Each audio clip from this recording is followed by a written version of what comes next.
Hello, everyone, and welcome back to another episode of the Grog Pod Roguelike podcast, where each episode we get surrounded by thousands and thousands of roguelike games, but then have to choose one to add to our podcast belt and see if it reviews well enough to fight the Megazord of Grim Reapers at the end of the season. I am your head vampire host of the podcast, Scott Berger, and in the coffins on this near infinitely big episode are my co-hosts. Oh yeah. I guess that makes it me. I am your survivor in a different or a vampire in a different coffin. This is Will Wright. Hey, and it's Van Hexing, Andrew Harshman, the vampire hunter. Howdy. And it's me, Colin. I'm just a regular bat. Yeah, and this is joining us. Yes. Well, Woody Ciskowskiano, special vampire slayer. So I want to start right now. Is this game made by an Italian guy? Yes. How could you tell? You better believe it. Okay, Okay, I didn't. This game is so janky. Like, there's so much that, like, I don't know what is some sort of complicated inside joke of, like, all the characters have, like, Italian names versus, like, something that actually has some kind of merit, like, in reality, which is that half of the it is creator is Castlevania Italian. references, and half of it is like caramel macchiato unlock. Yeah, and it's very confusing. It's the list of characters in this game. There's like 30 at this point, like 40 characters to unlock, and it's like reach an achievement with this character, and then I just have to look through the list because I have no memory what any of their actual names And are. some of them are like, oh, it's a dog Yeah, that farts flowers. yeah, and the dog and the demon, they all just have people names. I think if we were European, I think we'd understand more troll touchstones and everything. You know, the floral dog farter and all that stuff. I think if our I European had a listeners can tell dollar, us. somebody told me if we were European, I think we would understand things better. I would have many dollars. I Well, went at the into very Europe least, and we'd I didn't see any understand. dogs farting flowers. We might Well, understand the metric system. if, But Scott, Yeah, if you have clicked on this podcast episode and somehow didn't read the title of what you're getting into, you're listening to the game that spawned a whole subgenre within a subgenre, Vampire Survivors. Maybe you've heard of it. What's the name? What's the name of the subgenre, or I guess the subgenre? Well, Vampire I guess, Survivor-like. yeah, exactly. Sure. Because everything these days has to be a blank and all creativity is meaningless. But yeah, Vampire Survivors released, if you can remember this way back in the previous year zone, December 17th, 2021, early access, released 1.0 the following year, October 20th, 2022. And this is a game that not only can you find everywhere, it's more of like, what can't you find it on? Because it's on Mac, Windows, Xbox, Android, iOS, Switch. It's on Tesla cars as of September last year. But I guess crucially, the one place you can't find it right now is on PlayStation. PS4 and PS5 is coming sometime this year, 2024. Really? Why? ooh, Well, they had to prioritize Tesla cars first, clearly. Think of all the lines and lines of code they need to port. Like, think how complicated this game is to port compared to like a God of War. Yeah, I don't know Maybe if able to point a direction and shoot Yeah, out. exactly. Well, I mean, wonder there if is a the, lot of screen to fill up with like absolute seizure-inducing Sure. color flashing. I once went to a week-long game camp at DigiPen, which is like the Nintendo sort of training college when I was much younger. And we programmed a very basic game. And I kind of made like a Smash TV Robotron knockoff where you just move your mouse and sort of shoot your gun rapid fire in different directions. And I couldn't sort of figure out how to continually like amp up the game. So they taught me how to do particle effects, and just like every time you killed more squares, like the particle effects would just increase over and over. And eventually like it got to the point where there was just sort of like fireworks shooting all over. And I realized like I was totally ahead of the game on this, and I missed my chance to become a millionaire by just having more flashing colors. Like, gameplay doesn't matter, because like the last episode I was on with you guys was Balatro, and like I playing them sort of, or talking about them back to back, has made me realize the sheer power of having numbers get bigger and lights flash more, Truly, it's the most and important sounds thing. get higher. Because this does the same thing as Balatro when you open a treasure chest and like more treasure comes out. Yeah, progressively gets squeakier, and This you're is like, great oh podcasting, man. but here I'm going to show a picture of my phone to the camera. This is like me playing yesterday. It is just a blur All of right, colors so, yeah. and lasers, and I'm looking at it on my phone in real life, and I still don't understand what I'm looking at. We're looking at kind of like what it would be like to read an eye chart that was also tie-dyed, but you're like hanging out the side of a speeding car trying to read it. Like, Yeah, and and you shooting just lasers into your it's pretty eyes. rough. Yeah. And of course that was I assume, Colin, a engaging and exciting gameplay experience, eh? It was. I got over level 200, which is the first time. There you go. See, what I find amazing about this game is that it so easily could be a disaster. This recipe, and it could so easily be unfun or just like too discombobulating to be enjoyable, but it manages to strike a balance, and they found this great sweet spot where it is still playable but still wacky and over the top at higher levels. Yeah, I think we have to give a lot of credit to, we hinted at it before, but the Italian developer Luca Galante, yes, who has expanded from a solo dev effort when this first released into a 15-person studio running Vampire Survivors now. Nice. Real quick, some extra stats on here. Please. But where I was curious, like, when we first started playing this game ages ago, I kind of picked it up and put it down, but I was kind of amazed running the stats and seeing that your average player of Vampire Survivors these days has about 56 hours of gameplay in it, which kind of boggled my mind. But the more I played, I'm like, okay, yeah, I can totally see it.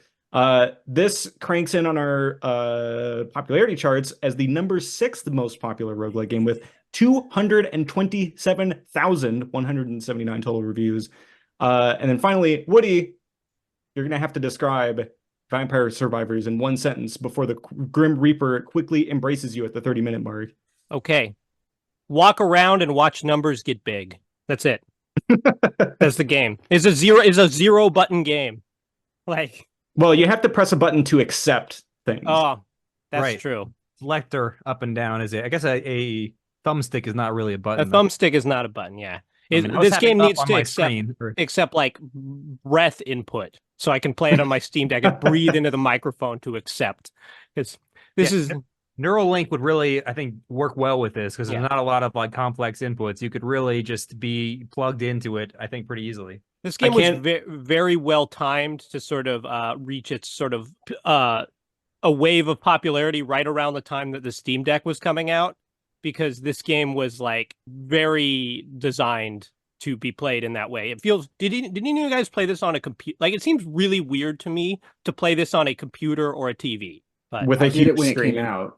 Yeah. Okay. But since then, I've been playing it on my phone. Because you need exactly what I think it's actually better on a phone than on a That's computer. what this is like the opposite of James Cameron filmmaking, where it's like, I'm going to make this on the biggest possible screen, and like if you watch it on your phone, you're not getting anything intended. Here it's like, okay, this is basically designed to be played on a tiny square, because like that is what you are seeing. Like, I don't know. I think it's very telling in terms of what people are looking for from a lot of their entertainment, that this game is as successful as it is.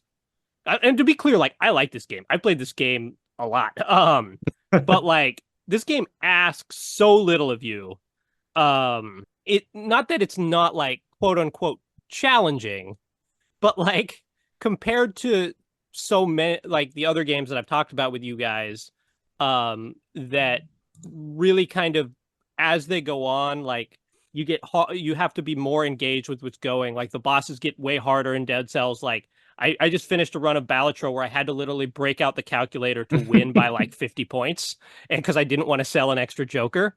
But like this game, like you literally just walk around and like pick stuff up, and I'm not trying. Very low barrier to entry. Yeah, I remember playing this game like upside down after I had like I had like twisted an ankle or something, and so I was like trying to stretch my ankle against the wall, and so I'm like, what can I do? Well, I stretch my ankle on the ground. I know, I'll play Vampire Survivors. And it's just it's really the penultimate like brain dead game. Well, it's not even brain dead in the sense that like you lose brain power while playing it. It's more like it's such a Zen state game where you're Sure. like your That brain is a kind of nicer goes way to put it. and I would say like deceptively thinky as you get more into it, because there's, and I'm sure we'll get into this, but like item synergies and like arcanas and like, you know. But I don't know. I don't feel like those are necessarily thinky in the sense that like I never feel like I'm strategizing with this game. I just feel like I have memorized a bunch of like item combinations. I feel like it's a Like, parabola of thinking. Like at first you're not, and then you're like trying hard to figure out what the things are, and then Sure. you've memorized all the combinations, and you're back to not really thinking that much. or your meta progression gets so strong that you Sure. can just like at the beginning, like enemies actually kill you when you walk into them. But after you've played this game for like 56 hours, as Scott said, is the average amount of time, and like put all the little check boxes in the meta progression, like you can just walk into enemies and just sort of like eventually you just start healing more damage than anyone does. Especially if Yeah, you're the- the elderly fellow who smells of onions or garlic at all times. Wow. I assume it's onions and garlic. It's got to be both. Maybe my boy It's like Poe. Dungeons and Dragons; they're always together. Yeah, I feel like so. I'm curious, how many of us, in preparation for this podcast, started a new save game? I made perhaps the mistake of not making a new save game. I think it probably would have been This game's a like- worthwhile experience. I didn't have the guts to actually want to delete my save game. So I was trying to figure out how to essentially like maintain my old save file and start a new one. And that they do not make that very easy. Huh. I restarted playing it on phone, so I mean this was during the eclipse, so not that long ago. So I didn't feel the need to remake that, but I was starting scratch. it is a very, very different game, like starting fresh versus like being in the end game. So yeah, I'm still kind of in the end game, but I did realize I think this is maybe DLC, as they've released these things called adventures in there. That's where- standard. Yeah, I have no DLC. Oh, it's standard. I just Okay. started doing the adventures because I was like, I just beat it again, and then I was like, all right, what's the adventure all about? And so, Yeah, which is kind of a nice way to restart your game without actually losing all your progress, because it's just like it's like a capsule game built into the main game, but like some of the characters are removed and you're starting fresh from there. And they're a little more from my point. It is a restart where you still have access to all the things you've unlocked in terms of like not the weapons and everything, but like that meta progression thing. You can put points into reroll, for instance, which is something you have to unlock in the main game. So I don't know. It was like what am I doing here? I've already beat, like, it just feels like you're really trying to squeeze out like a few extra hours of engagement from people where it's like, oh, okay, well. But there's I'm the deep lore. There's all the story. Yeah, what's the about... story? There's no lore. There's Well, no we'll find out when the Whoa, when the yeah, I TV remember show comes out. specifically. The Apparently it's getting a TV show at some point in the next 2 years. Wait, maybe? Nice. Well, I can't Are wait to you- play the video game adaptation of that TV show. Wait, are you messing with us, Colin? No, Vampire I read that also. Vampire Survivor video game works as an animated television series from Story Kitchen. Oh man, Oh that man, They that- better There's watch out. no other information about this, so I don't know if it's that is real. pretty ludicrous, because like Yeah. this game very much feels like someone wanted to kill some time and like pulled a bunch of art assets from the Castlevania pack and just sort of is like, what happens if you run around? And then like Wait, just hold on, the- hold on. I need to read you this quote. The most important thing in Vampire Survivors is the story, so it's a dream come true to see what started as a little indie game that I made on my weekends come to life as an animated TV show, says Poncle, founder, Galent, whatever, the guy who made it. I can't disagree with him more. I know he made the game, but the least important part of this game is the story. he's Maybe he got to was be goofing. trolling. Every I feel like aspect it of must be. this game's presentation is so cheap feeling. Like I mean, it's fine. Like he put his time and effort where it mattered, but Right. it's just like the names and like characters and the fact that this game is called Vampire Survivors. Like I don't believe there's Yeah, any piece of like theming that has anything to do with things being vampires aside from like it is pulled from the Castlevania art pack. Like Well, Yeah. one of your I one of your think- pickups is garlic, which is supposed to like kill vampires. The bosses essential. are all That's essential. Grim Reapers. They could be vampires. Vampiric Grim Reapers. I feel like at least the choice of setting and theme is pretty important. I think it's a very good choice. Is what I'm saying. Theme. All of the power-ups and everything make a fair amount of sense. Like you can wring so much like content and ideas. It's like let's just say they're all ripped from Castlevania. You already know a dagger and a cross and holy water because you're exactly. Like, yeah, I remember how this works. Excuse you, that could be from any game. That could be from great. Armored Core. That could be from that Armored Core game where you fought Dracula. I want to play in a big mech. He's like, "What is a ban?" And then you just blew him away with a barrage of missiles. Sign me up. Mech? That does sound pretty good. And there actually is a little bit of that in the recently released Contra DLC, which I picked up and tried out. And I'm happy to report that the gameplay still works in a sci-fi action shoot 'em up sort of a situation. Happy to report. But like, just for example, when it comes to like the enemy types, it's like this game has to have a ton of enemies. And the choice of like Castlevania, Hammer, horror, like Universal horror as like the general library to draw from is great because there's just like so much content and there's so many options, and the game doesn't run out of monster ideas, save for maybe the floating eyeballs are a little overused. I don't know. But generally speaking, it's like there's so much to draw from, and it's like a great pick. And by level 50, you can't even see the enemies. All you just see is screen effects. Well, I mean, sure, but you had to play, 10, 15 minutes or so. Ooh, that would be great. That would be great for the animated cartoon show, where like as the cartoon show goes through an episode, like more and more stuff starts getting on the screen. It just becomes like an epileptic nightmare by the credits. Oh lordy, indeed. Like, so Scott, how much does this game cost at the moment? And how much did it cost when it first came out? I'm gonna guess $5, and I'm gonna guess it's always been $5. Talk about a bargain. It started at $3. This I know. I don't think it was when it first came out. It was not $5. It was $3. I'm pretty sure it's free on the phone, but you get in-app ad stuff. Yeah. Wait. Okay. Here's a real question. So when you guys die, do you get the option to watch an ad to get an extra revive? Because I do. A great mechanic. Wait, for real? Incredible. Yeah. It's free. It is $5 right now on Steam. You can just choose not to do that because most of the time, if you're dying, it's already too late. Sure. But yeah, you can also watch another ad after you're fully dead, and you can get a little bit of extra gold. So Scott, incredible. Do you know anything it's free. Like? Can you tell us the actual story of this game because it's apparently so important? I think so there's lore with like some kind of bestiary that you go into the game. You can see like the lore behind, let's see, like the skeletons, and I'm just going through the wiki here. I'm trying to find and like each one has kind of like a little bit of text snippet to it. Like effectively there is no story to it, but there's fun like little flavor text here and there. And I think this game is better without like any kind of story stuff to it. At first I was kind of like, what am I doing here? Like, what's the point? And then I realized, oh, it's just like watch number go up. That's the point. Okay, great. I've had many existential moments playing this game where I'm like, what am I doing here? What's the point? Because it's just like just this morning, I'm like, think I'll play some Vampire Survivors. And I'm like, I should really go to work. And I'm like, no, this number's getting bigger.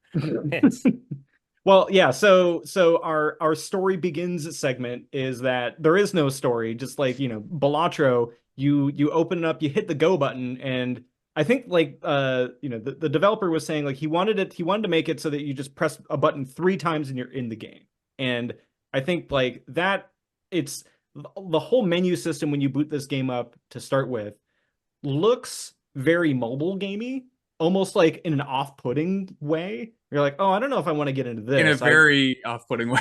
I feel like there's going to be like in-game paid loot boxes and paid revives, all that nonsense. But it isn't, because it's like, I was thinking about this earlier. It's like, what if you had all of like those uncomfortable elements of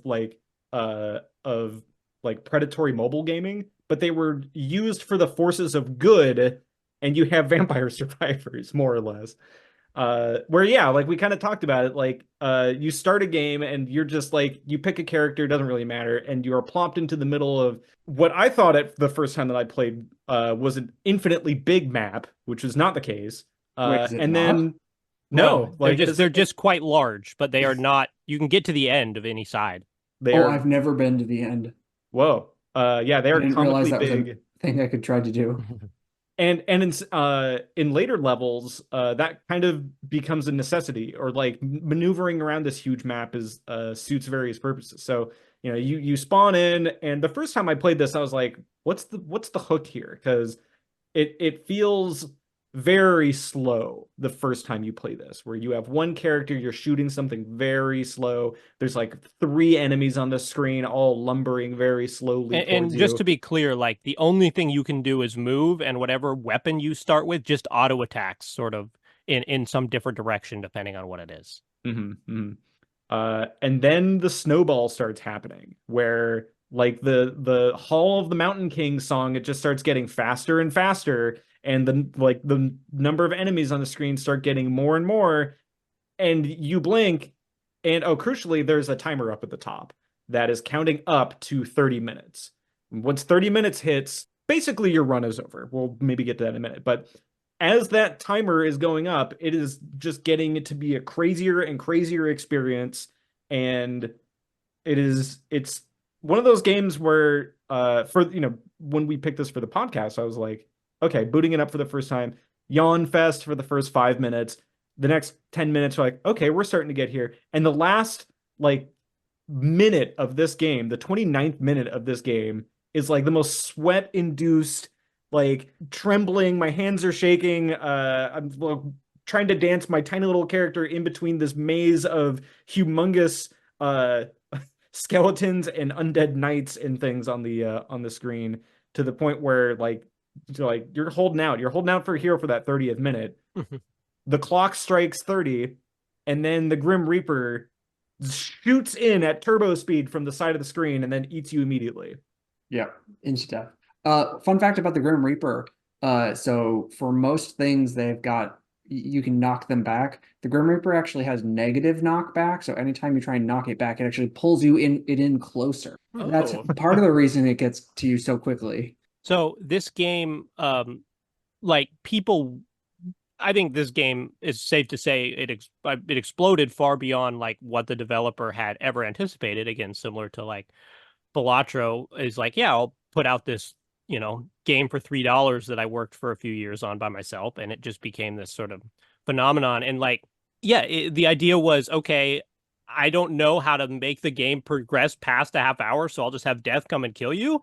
And, like, people figured out like that they could kill death, like in the game, like they sort of were able to glitch it so like death was stuck in sort of against some terrain, and then they were able to like kill him. And then the developers like, okay, if people are going to do that, I will make that a part of the game.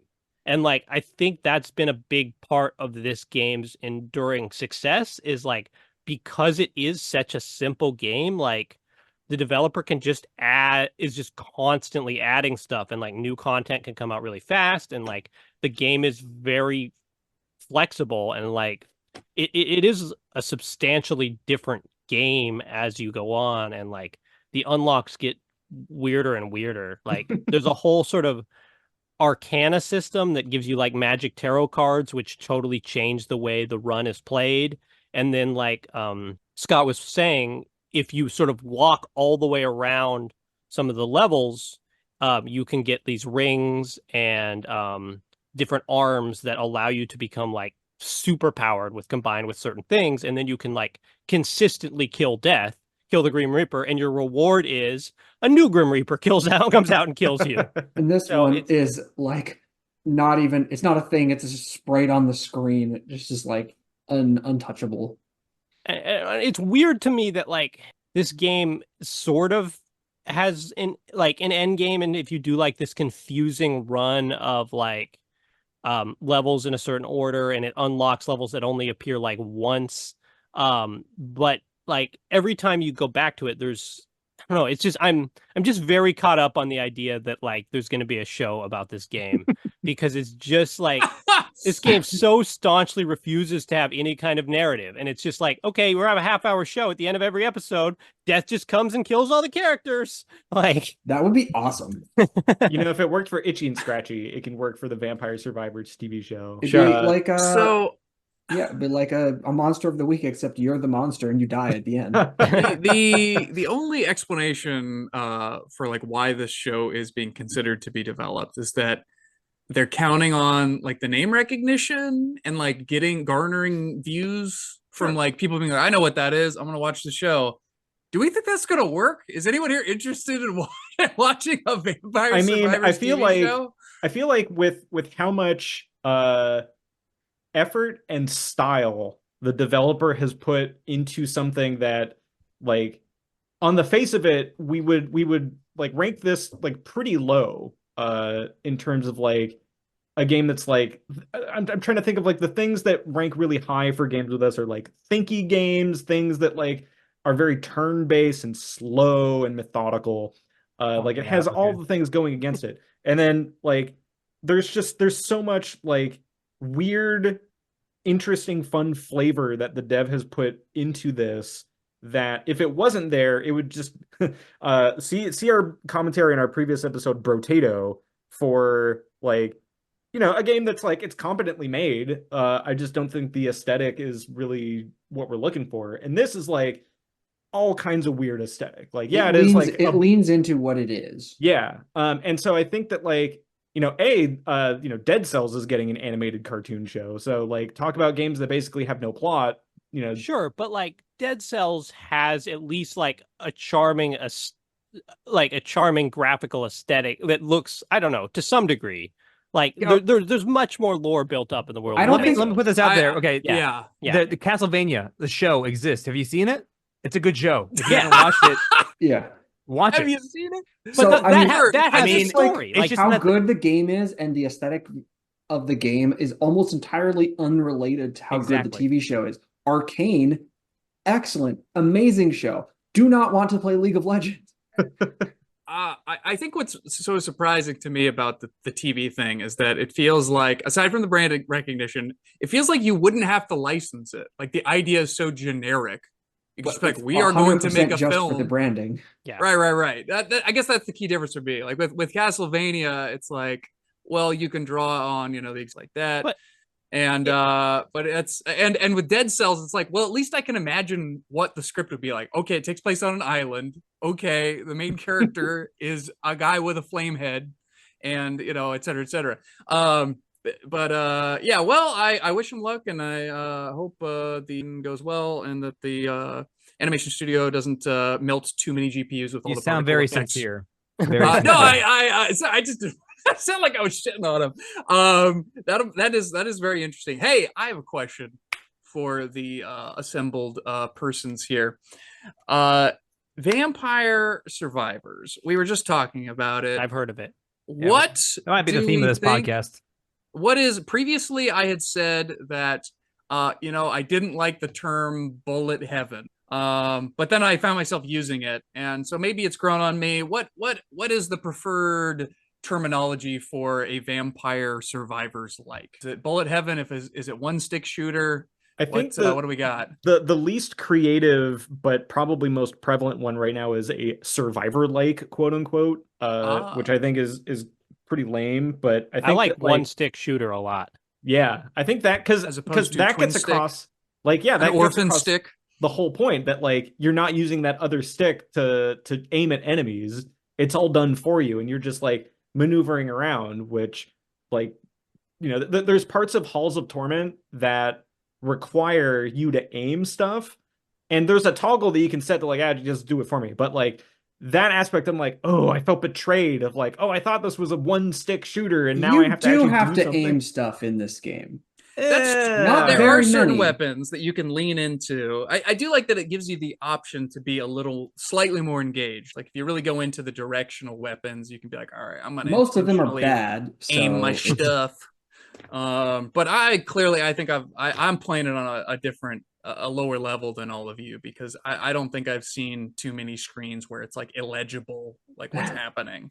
I do think although I did fight that Super Grim Reaper with like the whole like boss segment 2001 A Space Odyssey realm and fight him, which I have no idea how I triggered that. Can anyone tell me how I trigger how you activate like that? all of the sort of narrative, like the way you actually sort of quote unquote progress in this game is so opaque. And that's the weird, I don't know, that's why I'm surprised to hear like that this game has sort of been taken on by this 15-person team, and like now it's been around for, 3 years, because it's like they've added a lot of content, but so little effort has been made to like create a sensible progression. Like there is progression, but like you don't really go from level 1 to level 2 and like they're like, okay, find this obscure item in this level and then go back to this other level and it will trigger this thing. But like I don't think the game gives you any hints of that. This is very much like just look it up on the wiki. Like we're gonna put stuff in, but like we're not gonna bother like having you try and figure one of the characters you unlock by like typing in some sort of nonsense code in like the options menu that is just kind of a weird joke, and they're like, okay, well, just look it up in the wiki, I guess. But yeah, I remember being very excited, like, oh, I almost got to the final stage of stage 4. And then Will was typing back to me in the Discord saying, "Oh, my sweet summer child, you have so many more stages ahead of you." And I thought, well, what are you talking about? There's only 4 stages of this game. But then there's bonus stages, and then there's right. single stages that pop up once, and then yeah, there's like so yeah, I wrote down kind of like a sequence of what you're basically supposed to do here. So yeah, like when I first booted up, I'm like, what is my goal? What is my mission objective? And like you're saying, Woody, it's not very clear that like, oh, the end goal of this game is to do this. Like this is your focus for what you're supposed to be doing. Effectively, you're just booting it up to just slay monsters and watch number get bigger, which is clearly been successful. But in theory, I think the overall end game of the game now is to beat the final boss that you encounter in the final level. And the way that you get to the final level is collecting relics across each one of these stages that you unlock. And these relics open up things like adding these new meta progression systems, adding like music players. Basically, they're like a trinket to find on any given map that unlocks something permanently, and it can be meta progression, it can be something else.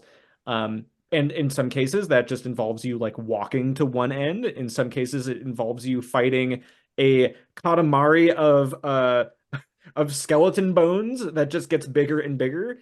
And in some cases, having to fight a aforementioned Megazord of Grim Reapers in the 2001 Space Odyssey sequence. And then crucially, making sure to pick up that relic, unlike me, instead of walking off screen and then realizing that I missed it. And then the death sprite came in and got me, and I had to do it all over again. But once you get all those relics, you'll have a final stage that you can go to. And spoiler alert, I believe the final boss of this game is the developer. No, have you all not done it? What is wrong with you all? I have not gotten that far. I didn't realize that I was collecting relics to that end. I just thought like, oh, neat. Will, like we haven't all put. How many hours have you put into this? I don't know. It takes a fair amount of time. Now, to be fair, beating the bone ball Katamari Bone Mossy is actually quite difficult. Yeah, a total pain in the ass. Like that boss. I mean, I played it like a long time ago. So maybe I beat that now, level, like, but I didn't beat the boss on that level. By the time I got down there, the boss was like almost as big as the screen. And maybe it's because I'm playing on mobile, but like I literally couldn't hit him with most of my attacks because I was pushing him off the screen. Well, and he was getting larger faster than I could hit him. That's why you got to go in front of him. You were clowning on the directional weapons earlier, but like I was playing this game like mostly cheesing it with the garlic man, my buddy Poe. D tier, by the way, D tier, like legit. You are making a but early on, I think garlic or Poe or both. This is Poe he's talking about. Okay, he's a very slow old man that can take only maybe like one hit. But the kicker is that you have You start with garlic, which is a circular damaging zone radius. That the D more tier. garlic you get, it gets bigger and bigger, does more damage. It Anyway, takes a passive to evolve. But oh my god! Anyway, Just like I'm like anyway. listening to a child talk about his favorite juvenile toy. Let him finish. You know, Come on now. that garlic toy got me through like 60% of the game, and it got me to the Bone Zone stage. Great name. And you know, That's another nuanced Italian like concept, an idiom that we us cretins over here in the United States, we don't understand. It should have been the poetry La Bonazona. Sorry, Scott, we keep interrupting you. So you got to the, and this story is highlighting like how the game is more sophisticated. Right, because I was just like rolling everything over with this garlic like blast zone radius of my old man slowly caning at these skeletons and killing them. Get to the bone zone and like, oh, well, clearly garlic will work this time. And the giant skeleton Katamari that's like rolling around, like, I can't get close enough to really damage him. What if I switch to lots of projectiles? And boy, this game has projectile weapons up the wazoo, where you got guns, you got axes, you got fire wands, you got like a machine gun level of daggers that you can throw. And when you get all of those cooking at the same time, that giant circular snowball of skeletons won't know what hit them. And like I ran around the map, I collected a couple relics needlessly, like a fool, and then I wound up and I'm like, okay, I'm gonna go and attack this giant skeleton ball. But I was playing with turbo mode on, which still gets to the 30 minutes, but the clock counts twice as fast. So really, it's only a 15-minute run. And I don't think I had enough time to really power up. So I wound up losing that run, but I'm like, okay, I think I've cracked it. Go back to a full 30-minute session. Gives me the time to like get all of my power-ups and ducks in a row and like get these synergies going. And I just had this like completely chaotic playing this game on the bus on the Steam Deck and like sitting next to a person who's never seen what's happening before. I'm sure they're looking over and they're just like, what in God's name is that? Just like pulsing, flashing. There's a ball of bones. I mean, I do feel like this game accomplishes the same thing that like a bullet hell shooter would be, which is that someone looks over it and thinks, wow, you're really good at that game because like your hitbox is so tiny. And you're like, yeah, I am, even though like you're just walking around and the weapons are doing really all the work. I mean, truly, the pinnacle of Vampire Survivors is when you can just set your phone down and walk away and you win at the end. Yeah. Which I have basically done. I set it down on the counter next to me while I peed in the bathroom. And then, don't try that on the bus though. And then like 5 minutes later, I was like, or well, I guess not 5 minutes, but however long later. A period of yes, all right. You came back. And it's still just going. And you've taken home all the winnings. I do think that is a little bit of a weakness of this game is like at the beginning, it can be very slow. But then there's a real sweet spot between like minute 5 and minute 20 where you are collecting enough weapons. And like, I think one of the best parts of this is if you level up a weapon fully and get this sort of corresponding passive item, it evolves into a new super weapon, which is always the most exciting moment is when you get that new super weapon. It like just barrages the whole level. But once you actually like level up your weapons to the super weapons, which sometimes I'll do like as early as like minute 22 or something. And then it literally becomes, well, I'm just going to sit here for 8 minutes, which can feel like a pretty long time. Like, I don't think that the game, I think this is an impossible game to get the exact right level of challenge because it's very like this game feels perfect when like you are barely getting by and you are just sort of but it's very frustrating like if enemies are just kill you because you're like, well, I couldn't have done anything about it, I was too weak. And it's also very boring if you are just mowing down enemies. Like, it's cool to mow down enemies, but like you do it for 8 minutes and you're just like, I am ready for this to be over.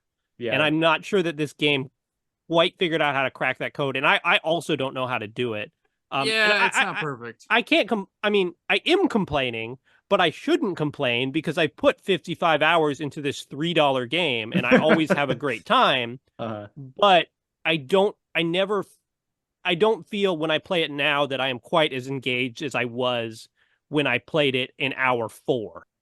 Whereas I think it kind of depends also on what your plan is too, because like I like one of my criticisms here is like I don't think the game really tells you like, oh, you should be aiming for this to accomplish next. I sort of had to do it myself, but I think like if you set out with the goal of like, okay, I'm gonna go and kill like this Grim Reaper boss guy for this particular level, I know his like, you know, he shoots these big bands of horizontal and vertical like damage zones across the screen, so I will pick things deliberately that will target like auto target enemies.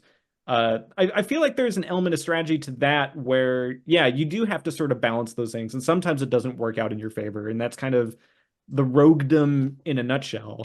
I think that I am, and I'm sure you guys have talked about this, so I apologize if I'm taking a dead or still living horse, but I think generally I am not crazy about games that have a meta progression that increases your character's stats.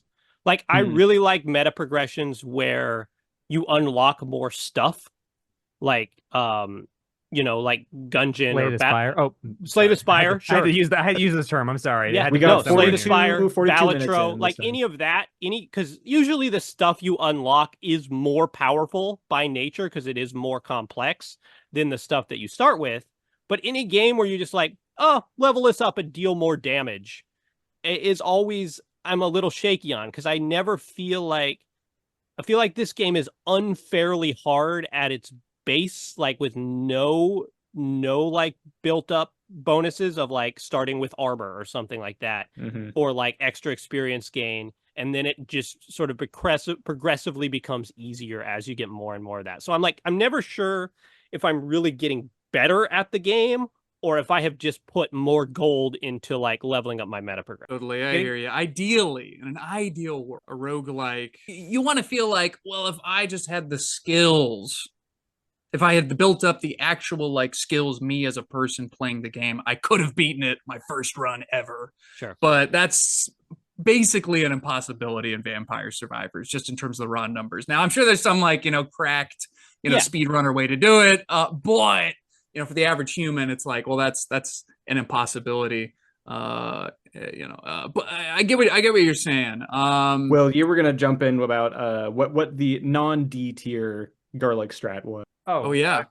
Give us your tier. No, give us your top character's will. Oh, sorry. Go ahead. What you level up, like, okay, so yes, there's the meta progression stuff, and that's to give you, like, I think it's to amplify the feeling that like you are getting better. But really, what the skill you're gaining is like, oh, this thing is better than this thing, and really only over repeated runs, unless you're cheating by looking at other people's tier lists.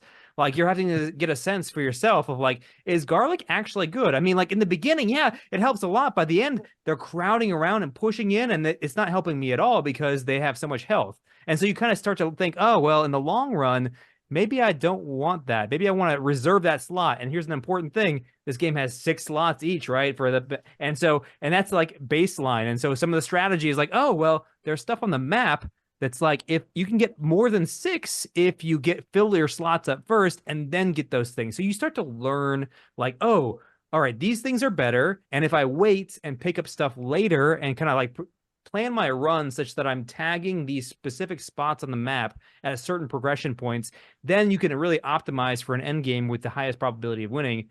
And of course, if you know all this going into it, if you knew all the tier lists and all like of how to do stuff, then yeah, like, I mean, for me, I'm remembered a lot of stuff from the past, but also I fucking cheated, and I'm like, I don't care to remember what evolves into what. And so like, I'm rolling out the gate with like, 3 A tiers and 2 S tier things. I'm just like, yeah, this is stuff that's available. And if you know what's good, the game gets a lot easier. And so I cheated myself because that is the fun of the game is learning what is better than the other stuff. I think that's kind of in some ways the game's fault, because like there's so much sort of progression or secrets in this game that you can only sort of figure out by looking it up. And so usually if you're Google searching like Vampire Survivors, like next step or what walkthrough, like there's also going to come up with a tier list, and you're going to click on that and you're like, oh, I guess I'll do that. So don't do that. That's the lesson learned, right? If you want to have this game should have more stuff within it that sort of leads you to these directions and helps you figure this out for yourself, as opposed to just naturally sending you online by being so opaque in its mechanics. They give you damage counts by the end of the round, and you can see that S tier thing, it gave you a lot more. It's hard to tell in game like what's actually doing stuff for you, but like it gives you a kind of a directional pointer of like this thing seems to be doing more. And even though it's not perfect, because you might have that only at the very end, and like it's hard to compare because you know as the game progresses, like things get harder, but like it's and more enemies, more DPS is possible, but it gives you, like I said, directional signals about like, is garlic good? Which apparently Scott, failed that one because it's good at the beginning. It's good at the beginning. That is very true. It is good. I mean, and it's good in the very beginning of a run if you are like, yeah. But also, so I have two criticisms of the game, and one of them is, well, I have more than two criticisms, but two little nitpicks of the game, and one of them is that you can't see that damage output when you pause it. You should just be able to see, okay, I mean, the thing at the end of the game just tells you, like, what was your DPS from each of these weapons. You should be able to see that at any point. So you'd be like, okay, I'm at minute 15. What is doing my damage right now? I don't know. Here's my thing. And the other thing is, when you pick up evolutions, it doesn't let you go and look at the grimoire that tells you what the evolution things are. Yeah, what the hell? At this point, it doesn't matter because I have everything memorized. But for a real long time there, that drove me to the wiki, like every choice. And then, of course, once I'm already on the wiki, well, I'm gonna read the rest of the article about how good the cats are, and like, oh no, this is actually an S tier. Obviously, you're gonna get sucked into reading the whole story entry and like yes, really exactly about how like the entries deep, upon the deep entries. lore about the cat lady. Yeah, Gato being like, I think that all they tell you in game is like might interact with pickups, and it's just like that is not enough detail to tell you like it has a unique interaction with these four, but not these two, and like it's like, and it gets stronger if it eats the thing. So you want to, especially stupid. It's especially in a game where you can't see what you half the time you can't really tell what's happening. So like you hear the pickup noise and you're like, did it get better? I can't tell because I didn't see what happened. Right. I have an admission to make. I have no idea what any of the synergies. Like I don't. I just when I see the tag that says Evo, I go, oh, that's a good one. I'll pick that one. Sure. I mean that's like, but I don't know what they. I couldn't describe to you like what mechanically they do. I'm getting a look from Will. Bigger. I mean, like that's more area. How long did you play this game? Like what? Like that's like 60 hours. It's chill. I mean, like, but like I think there is a lot of enjoyment to be had, even if you're not even close to understanding the nuances. Hey, Will, you brought something up that we talked about way back when we covered Brotato, which pretty deep storyline. I mean, we all know that Brotato, he crash landed on an island. He was stranded there. He's the only survivor, and he's got to fight until he is evacuated. Anyway, we were discussing Brotato, and something that came up was in Brotato, we were disappointed to learn that you're stuck in an arena. Whereas in Vampire Survivors, you get to explore the level. And I think that is a pretty engaging and fun part of the game, is traveling around. And being in a stuck arena, I think, kind of limits the gameplay. And getting able to being allowed to move around and pick up those relics and make limited use of the limited terrain is pretty key, I think, to this game. And the game does a smart, there's some smart game design wherein the levels are laid out in different ways. There's a purely vertical level, a purely horizontal level, et cetera, et cetera. It may seem simple, but like it has a big effect on the gameplay and is pretty enjoyable. But I like that sense of exploration in Vampire Survivors. And I feel like the levels definitely get more complex and have a little more personality as they progress, and especially like in the DLC. I think that this has kind of a similar thing as what we talked about with Dead Cells, whereas some of you guys were like complaining as to like, oh, I've found this sort of random lore room that references this other game. And it's sort of this mixed blessing of kind of throwing out progressive content over 4 years of time and then sort of getting into it. It's very hard to sort of mix what is in the base game versus what is in the DLC, and like, yeah, for how opaque like so much of the progression is. I think often things that exist in the DLC are sort of self-contained with just those levels, but like in the menu and stuff, it's all mixed together. It sort of becomes more unwelcoming to new players. I think crucially, the difference between Brotato and Vampire Survivors is that the waves of enemies that you are eventually fighting almost become the arena to some degree, where like you're almost inside this living organism where like you're getting surrounded on all sides. And yeah, you have like the impassable barriers that you can't move. But there's also elements of like, well, like do I pick up the item that will like shoot beams out to like freeze people in like a line, and then walk through that line of frozen enemies to safety? Or like, some enemies are weaker than others, so like they'll die faster and open up like a little maze like path within like this huge swarm of bad guys. Like, I feel like there's an underrated element of the, like, yeah, the map design is interesting and different than just your flat Brotato stage. But you don't get that in Brotato. Like, it's just like all roughly the same kind of samey looking enemy that you're just kind of like running away from, and you're not like using that morass of like literally like tens of thousands of enemies to like navigate through in some kind of strategic manner. I think there's like a weirdly understated element to that here that I find that I'm like actually like kind of strategizing around for the most part. But maybe that's just because I'm always picking garlic and no, I've definitely had exactly that sort of thought process that you're having, and it's a great example of how on its surface it may seem like a relatively simple game, but it hides layers of complexity and interesting, makes you think in interesting ways and have strategy. If this game was one level, it wouldn't fundamentally change the gameplay at all.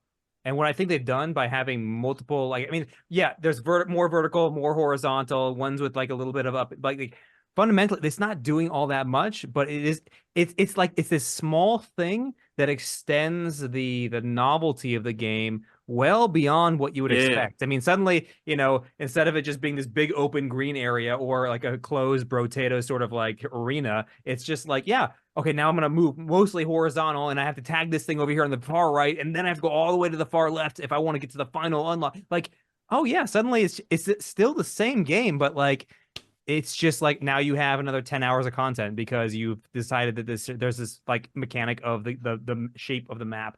And I think it's an entertainment molt. Right, exactly. That's what we're looking for with games. It's like, how do you make the game that's fun forever? That's the question that is like the eternal question for me, is what is the most fun game? And the answer to that is, oh yeah, you just keep adding content and having something that changes forever. But what if you had a finite amount of time to craft it? Like, I don't think there is a thing that exists in that space. And these sort of steps where you're like adding minimum efforts to maximizing the amount of content is like a really interesting idea. And like, what are those hooks? We see them a lot in the best games.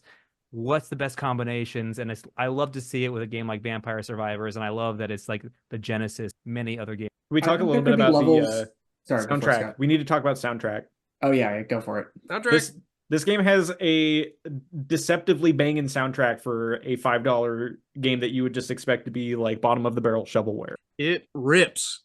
It is good. And I was reminded of it today because I've played the game quite a bit, and oftentimes it's a good game to pair with a podcast, or if you're listening to some other music, or heck, if you're even like watching some TV, you can probably play this at the same time.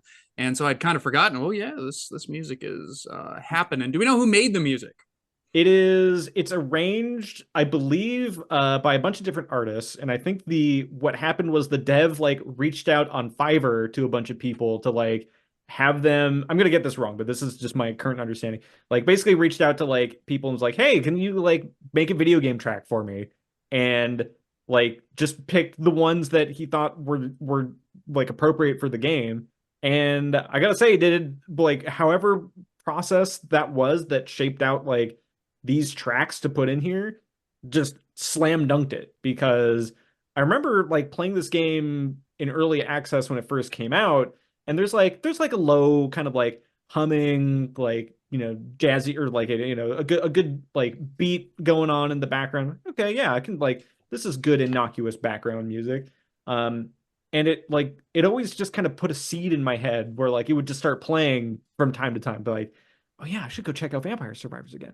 And then we played it for the pod, booted it up, and the first time like the new music just hit me like a truck of just like bam, like bright electronic Italian vampire techno that just it matches the chaos for the last, you know, 5 minutes of a run so perfectly. And just like scrolling through the soundtrack on YouTube, I'm like, oh my god, like how am I gonna pick one track to play this episode out? It's gonna be impossible. And there's a live concert version, there's a version with kazoos. Like, what more could you ask for? I mean, it's got everything. A live concert? There's just somebody in the middle of the pit, like whipping back and forth horizontally. Yeah, they got a classical music orchestra to arrange some of the music for Vampire Survivors. That's sick. That's awesome. And honestly, beyond the music, like it's got good sound effects. Yeah. Like I feel like more even than the music. Like I'll just be today I was just like at work and just the sound effects from it started just playing, just like the sound that you get when you start leveling up or getting coins or whatever. It's just like burned into your brain, because by the time you start like really ripping through the levels, you're getting that sound like dozens of times a minute, and it, rather than becoming just annoying, they serve to reinforce your sense of progression, which is a fine line. They could very easily become like just absolutely, I have to turn off the sound because I'm hearing the sound 100 times in this run. Now, a sound that you will hear 100 times throughout any given run: the treasure chest opening sequence music. Yeah. All right, I would like, this might be a mistake. Could we all like do our best impersonation of it, like right now?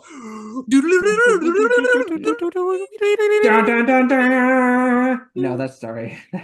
Indeed, and I think the treasure chest opening, I think, encapsulates. It's a great example of how this game nails so many like fundamental basics, like really knocks it out of the park when it comes to the soundtrack, the sound effects, the feeling of picking up the little XP thingamajigs, the feeling of picking up a treasure chest and seeing what loot comes out. Oh, the feeling of picking up a super treasure chest and getting all of the extra uber loot, you know, that you get. The feeling of just the effects of like killing the enemies and seeing them kind of like Thanos snap away into the distance. And I think all of that is outstanding. And if they hadn't nailed all of those like fundamental bits, it'd be not quite as good of a game. And it really does just an outstanding job. And I can't think of, you know, any of those fundamental elementary factors that it flubs. Save for the main menu graphic, but the actual gameplay, outstanding. And just like, how did you put it, Scott, on Discord? Something about like it's uploading dopamine like right into your brain as you pick up those little crystals, those XP crystals. The treasure opening animation is too long though. Well, you can skip it. Not on mobile. As far as you can pay to skip it maybe. You can't really skip it. Like, there are like 3 levels. Spacebar, right? There are 3 levels of the chest. You can skip levels 1 and 2. The third one with 5 items, you cannot skip. Which, unless you have figured out a patch or something that I am unaware of. Which I will say, like, I thought was kind of annoying at first, but then the more I realized, like, you know, every time I'm getting like a level 1 and 2 chest, I'm mashing that B button to skip it.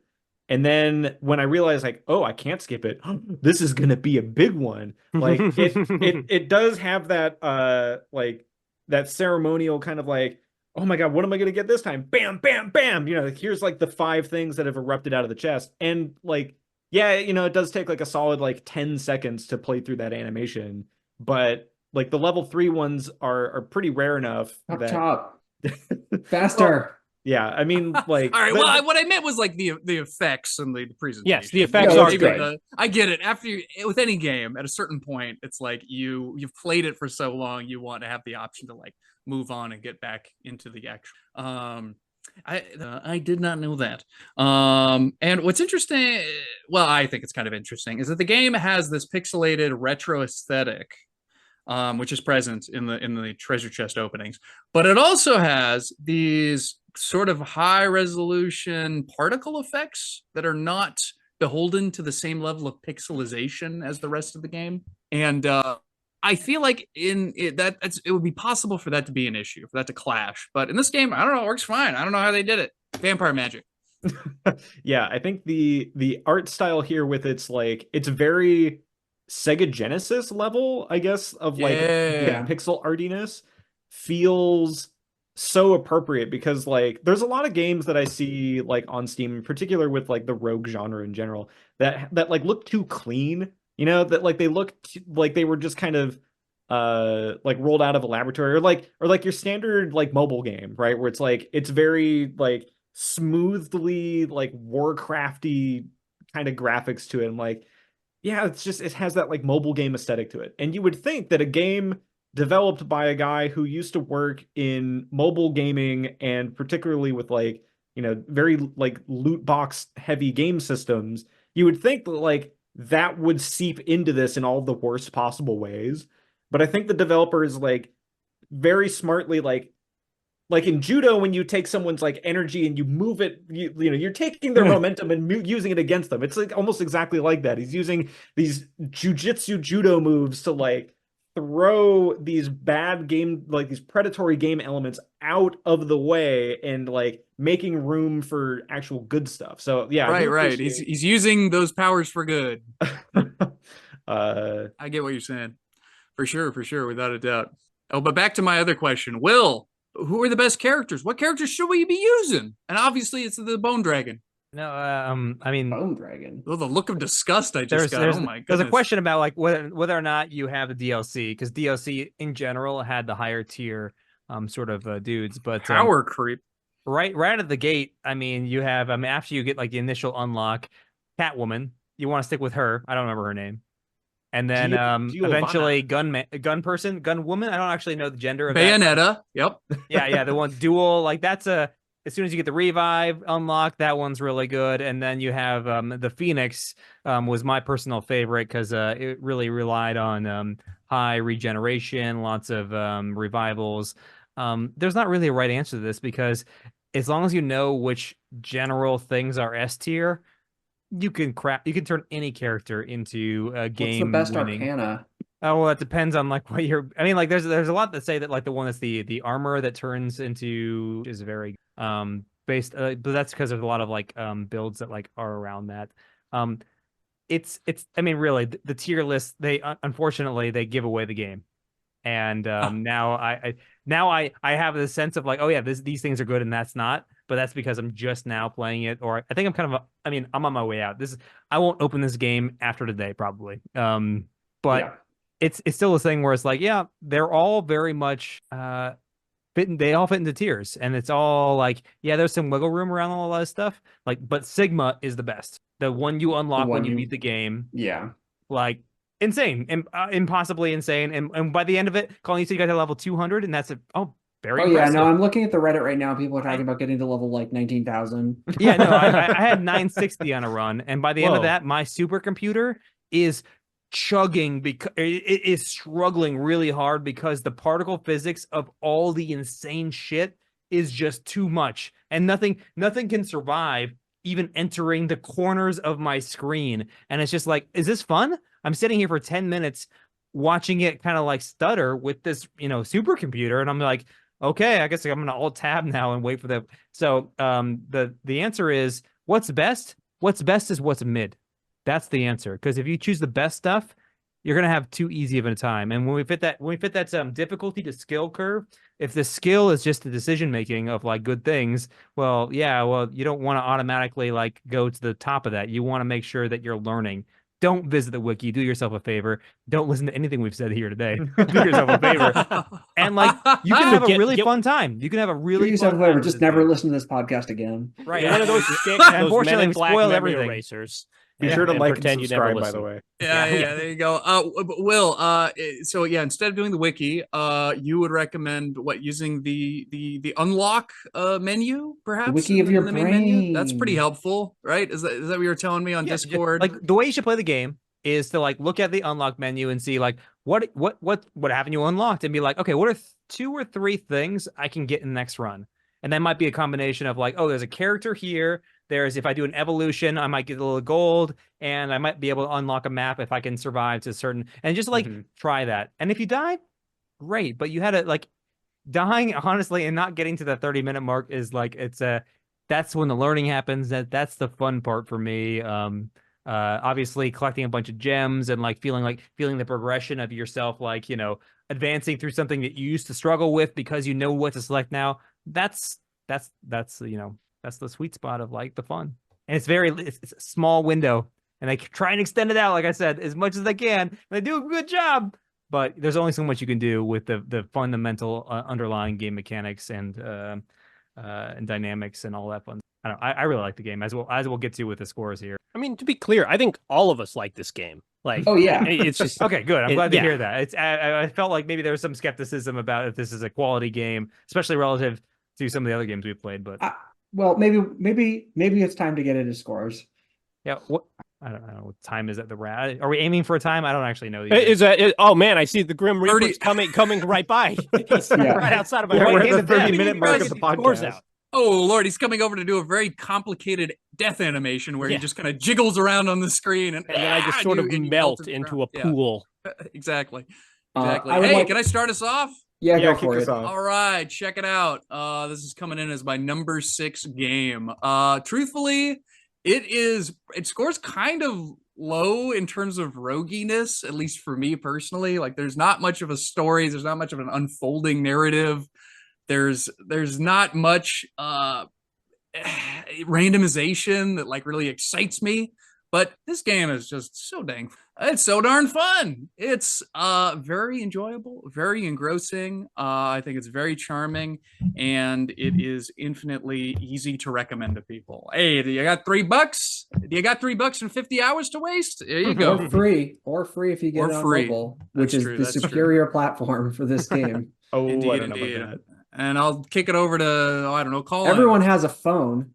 that. No one You has guys have Steam Deck, phones? so I'll go next. So I feel like we've said a lot of good things about this game and a lot of bad things about this game. I'm giving it an 8 out of 10. I really enjoy this game. I don't know if I think it's a good game in a lot of ways. It's like it's like eating Pop-Tarts. It's like watching reality TV, or it's super fun. It doesn't feel like I don't feel like ultra fulfilled after it, but it is the straight dopamine to your head. It's pure, it's unadulterated. It does not require deep thought to get there.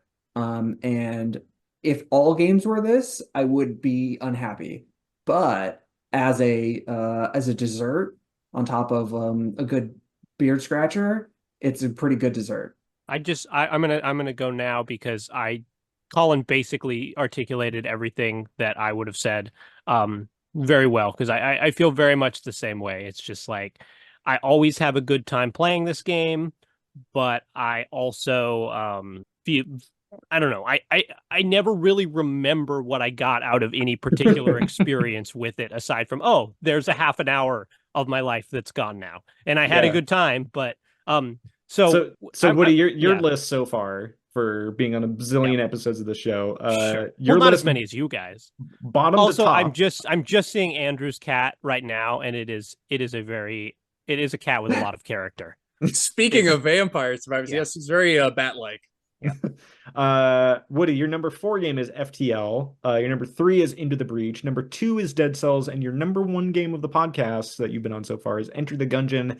Where does Vampire Survivors slot into there? I mean, it's at the bottom of this list, but like, again, like I've said this, I think every time I've been on the show, I'm only on the show for games that I really like. And so I really like all those games, and I really like this game. I just feel a little bit bad about really liking this game in a way I don't for those other ones, because there's like, when I think of like Into the Breach and like Enter the Gungeon, there is such a beauty to the way those games are designed, and like the way that they look and play, and just how well it all works.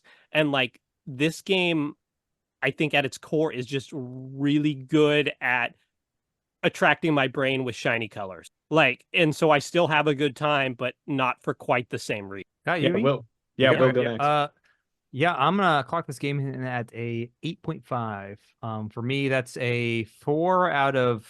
I mean, I got 46. I got 48, 47 rank. I don't know how many we've done. But it's tied with War Sim, Rogue Tower, Into the Breach, just behind Luck Be a Landlord, Balatro, excuse me, and Rimworld. And so, I love this game. I thought it was a lot of fun. I'm glad that I had 2 experiences of it, because 2021, played it. Interestingly, I rated it then at an 8.5. I just checked again, and after doing this one, independent ratings, I guess you could say I remembered, but not really. And same. And I feel like, yeah, I'm not concerned with like, do I feel good about this rating? Like, did I have fun in the moment is like the key thing. And if you just hook me into, I mean, I'm the one who would get into the experience machine, Nozick's experience machine, for those familiar with that. Get me into the Matrix is kind of a similar idea. Like, if it feels good, it is good. And that's kind of the core of it.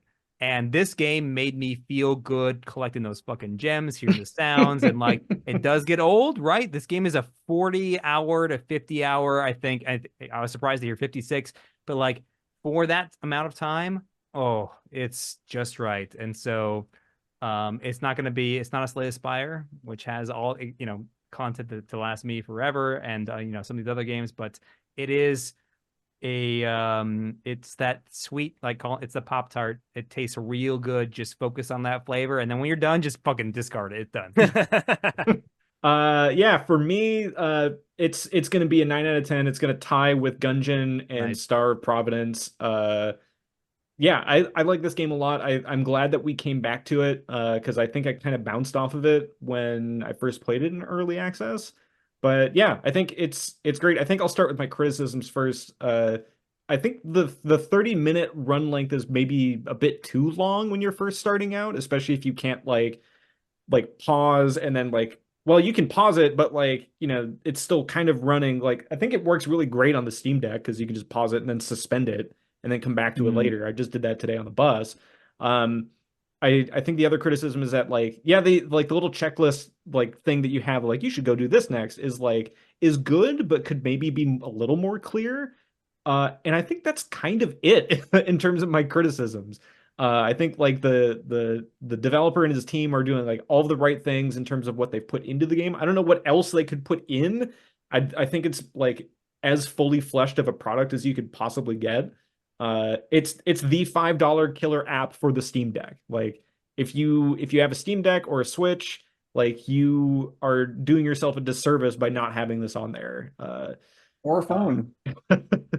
Maybe I'll check it out on the phone. I don't know. It seems it's exactly the same. You don't need to. I don't know. Like, that seems like a dark path to go down. Anyway, the soundtrack I think is amazing for this game. I think it bats way above, punches way above its weight. The item synergy and decision making process is very subtle and interesting. And yeah, I think like that last minute of any given run is such wild nonsense that like you don't see that really in many other games ever. And I think this game really deserves its reputation to like reinvent and repopularize a genre that, yeah, like Magic Survival was a mobile game that did kind of the same thing, but it didn't really set the world on fire the same way this did, which is deserved. I think, yeah, it totally deserves its reputation for everything else being compared to it. Similar games, time for that. We have, yeah, I just kind of mentioned Magic Survival, another game that I think kind of helped set the stage for this that no one really ever talks about. It's called Crimson Land. It's super old. It looks really bland and boring, but is super fun because you're just running around stomping Zerglings effectively. But yeah, Crimson Land, Magic Survival, the pre-Vampire Survivors stuff to check out. There's been a lot of, like, obviously things have fast followed this and it's really kind of spawned its own genre to some degree. but there's really only a handful of games, I guess, that quote matter in terms of ones that people are still playing. We mentioned Brotato earlier, see our previous episode. One that came out recently that has kind of gripped people is not a mashup I was really expecting, but is the second most popular one outside of Vampire Survivors, Deep Rock Galactic Survivor. Huh. If you can imagine it. We have Halls of Torment. We have Death Must Die, which is like if Hades was Vampire Survivors. We have Soulstone Survivors. God, where was 20 Minutes to Dawn? 20 Minutes to Dawn is a good one, yeah. Disfigure is a free-to-play one. We got I think there's maybe like 300 some Vampire Survivor like games out there, but there's a lot of them that fly under the radar that people should check out. And I'll kick that list off with Bone Razor Minions, which is like, instead of like all the bullets emanating from your player character, you are summoning minions that do the work for you. You have Picayune Dreams, which, like, we thought Vampire Survivors was like over the top visual insanity. Picayune Dreams is, I don't even know how to describe it. It is completely batshit in all the best ways. Will mention 20 Minutes to Dawn is a good one. We've mentioned Disfigure. No one has ever heard of Gunlocked, but I'm going to mention it here because I think the pixel art is great, and it's like, what if like a Survivors game, but like a side-scrolling shoot 'em up, but you don't have to like aim at stuff, kind of. And then the last one I'll put on here is kind of like an anti-Vampire Survivors, where you are not moving, but you are like, it's still a one-stick shooter in the aspect that you are only aiming, but you're not moving, called Heretics Fork. And you are effectively like a demonic, I guess, like low-level software developer building this game for Satan or something. I don't know. The aesthetic is very, very much up Will's alley, I think. It's fine.